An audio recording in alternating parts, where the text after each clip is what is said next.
All right, we're going to talk about the 7 money habits that are probably keeping your net worth stuck right below that $25,000 mark. Let's just dive right in. You know that feeling, right? You pull out your phone, you open up the banking app. There's that little moment of hesitation, part hope, part, well, dread. And you tap to check your account. And yep, there it is. Look, the numbers aren't a total disaster. You've got some money in checking, some in savings. You're even putting something away in your 401k.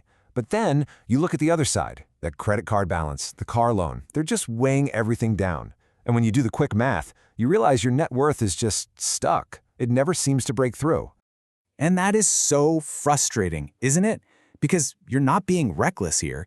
You're working hard. You are trying to do all the right things. So if you're putting in all that effort, why are you still stuck? That's the exact question we're going to answer today. Hey, my name is Michael, and my goal here is to show you the subtle habits that are holding you back. And listen, if this explainer helps you out at all, do me a favor and give it a quick thumbs up and subscribe. It really does help more people find this stuff. Now, let's get into that first habit. So let's start with habit number 1 because it's a big one.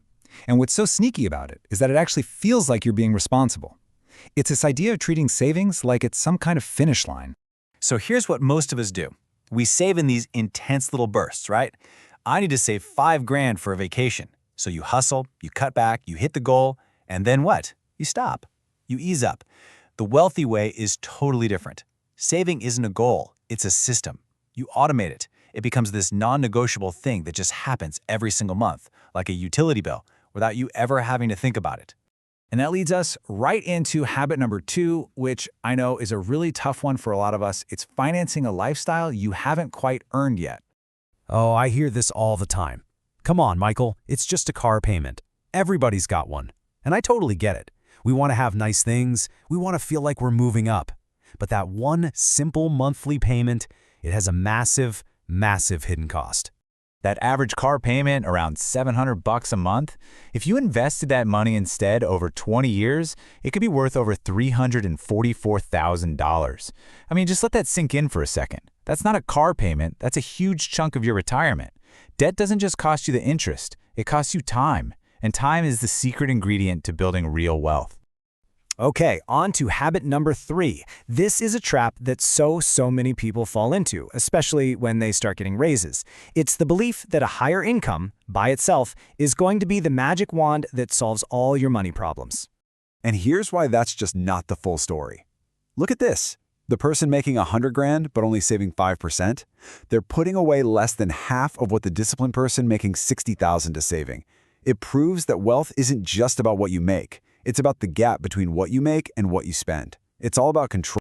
Now this next habit, I'll admit, it sounds kind of boring, but I promise you, it is an absolute game changer. The habit is simply not tracking your net worth. Think about it. What you don't measure, you can't improve. And here's the magic behind it. When you track it, you actually see the progress. You pay off just $2,000 of debt, like in this example, and boom, that bar goes up. It turns managing your money into a scoreboard. And, our brains are literally wired to want to win that game. It shifts your whole focus from just paying the bills to actively building wealth. All right, habit number 5. This one feels a little counterintuitive, I know. A lot of people think that hoarding cash is the safest thing you can possibly do with your money. But the habit we need to break is keeping way too much of it just sitting idle in a savings account. Because there's this silent killer called inflation. If your cash is earning next to nothing, but inflation is chugging along at, say, 3%, you are losing buying power every single day. Now, to be clear, you absolutely need an emergency fund, 3 to 6 months of expenses. But anything beyond that, that excess cash isn't safe. It's basically melting like an ice cube on a hot day. And that fear of losing money, it leads us right into our next habit, avoiding investing because it feels risky. But I really want to challenge that whole idea. The biggest financial risk you can take isn't investing. It's not investing. This number right here, this is the price of fear. By waiting just 10 years to start investing $500 a month, you could miss out on over $200,000 in potential growth. Look, the key to building wealth through investing isn't about timing the market perfectly. It's about consistency. It rewards patience, not trying to be a psychic. And that brings us to our final, and honestly maybe the most important habit of all. It's a total mindset problem. It's believing that $25,000 in net worth is, not that much money. And that is a huge, huge mistake. Because $25,000 is everything. It's what I call escape velocity. See, at this point, your money finally starts working for you. That $2,000 a year it could earn all by itself, that's momentum. That's the point where you stop feeling like you're pushing a giant boulder up a hill all by yourself. Now, your money is finally pushing with you. Okay, so we've gone through the habits that are holding you back. Now let's talk about how to actually break them. This isn't just theory, okay? This is your breakthrough action plan. Here are 5 simple, concrete steps you can take. 1. Automate it.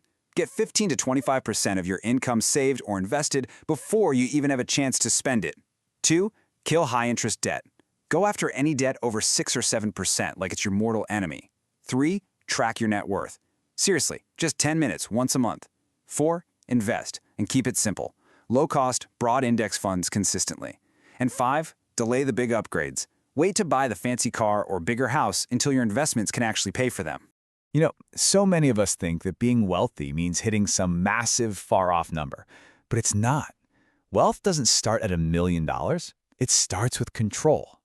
And here's what I really want you to take away from all this. Breaking through that $25,000 ceiling, it's not going to change your life overnight. But what it will do is change your financial trajectory.